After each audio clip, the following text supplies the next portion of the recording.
ভারতের রাজধানী নয়াদিল্লিতে ককরোচ জনতা পার্টির নেতৃত্বে চলমান আন্দোলনকে ঘিরে উত্তেজনা আরও বেড়েছে। নিরাপত্তা পরিস্থিতির অবনতির আশঙ্কায় ২২ জুলাই বুধবার রাজধানীর ১৬টি গুরুত্বপূর্ণ মেট্রো স্টেশন সাময়িকভাবে বন্ধ করে দিয়েছে Delhi metro rail corporation DMRC. একই সঙ্গে সংসদ ভবন, রাইসিনা হিল, রফি মার্গ, ইন্ডিয়া গেট সহ গুরুত্বপূর্ণ এলাকায় কঠোর নিরাপত্তা ব্যবস্থা নেওয়া হয়েছে। সোমবারে চলো সংসদ কর্মসূচিকে কেন্দ্র করে ব্যাপক সংঘর্ষের পর One parcel, more ways to send. Pathao parcel has expanded. Explore the new parcel. বুধবারও যন্তর মন্তরে হাজার হাজার আন্দোলনকারী জড়ো হন। সিজেপির মুখপাত্রদের দাবি, সরকারের সঙ্গে আলোচনা না হলে আরও বিপুল সংখ্যক মানুষ আন্দোলনে যোগ দেবেন। পরিস্থিতি সামাল দিতে কেন্দ্রীয় স্বরাষ্ট্র মন্ত্রণালয় পশ্চিমবঙ্গ থেকে অতিরিক্ত ২০ কোম্পানি সিআরপিএফ দিল্লিতে মোতায়েনের নির্দেশ দিয়েছে।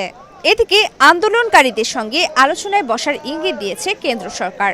সিজেপি জানিয়েছে তারা সরকারের সঙ্গে আলোচনায় রাজি, তবে কোনো মন্ত্রীর বাসভবন বা সরকারি কার্যালয়ে নয়। তাদের প্রস্তাব আলোচনা যন্তর মন্তর অথবা নিরপেক্ষ কোনো স্থানে, যেমন কনস্টিটিউশন ক্লাবেও হতে পারে। কেন্দ্রীয় মন্ত্রী জেপি নাড্ডা আন্দোলনকারীদের প্রতিনিধির সঙ্গে বৈঠক করতে পারেন বলে বিভিন্ন ভারতীয় গণমাধ্যমে খবর প্রকাশিত হয়েছে।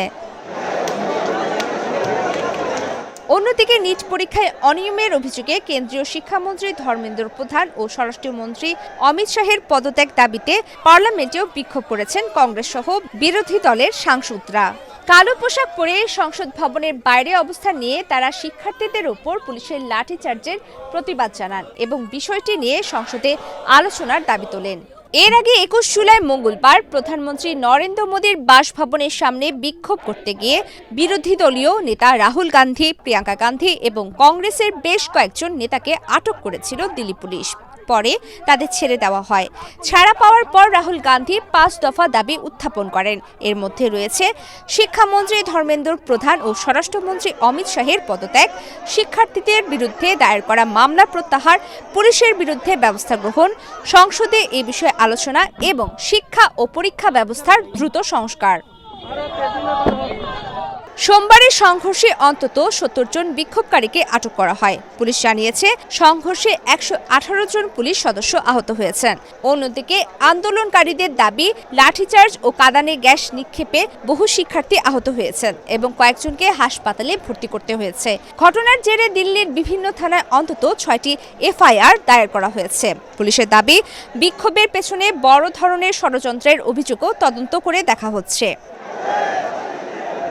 এদিকে কেন্দ্রীয় শিক্ষামন্ত্রী ধর্মেন্দ্র প্রধান কংগ্রেসের সমালোচনা করে বলেছেন, বিরোধীরা শিক্ষার্থীদের রাজনৈতিক স্বার্থে ব্যবহার করছে। তার দাবি, সরকার সংসদে নিট ইস্যু নিয়ে আলোচনার প্রস্তুত, কিন্তু বিরোধীরা ইচ্ছাকৃতভাবে রাজনৈতিক সংঘাত তৈরি করছে।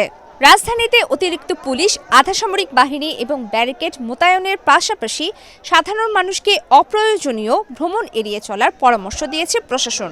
নিরাপত্তা পরিস্থিতির উন্নতি হলে ধাপে ধাপে বন্ধ মেট্রো স্টেশনগুলো পুনরায় চালু করা হবে বলে জানানো হয়েছে। প্রমিতি কিবরা ইসলাম, বাংলাদেশ প্রতিদিন।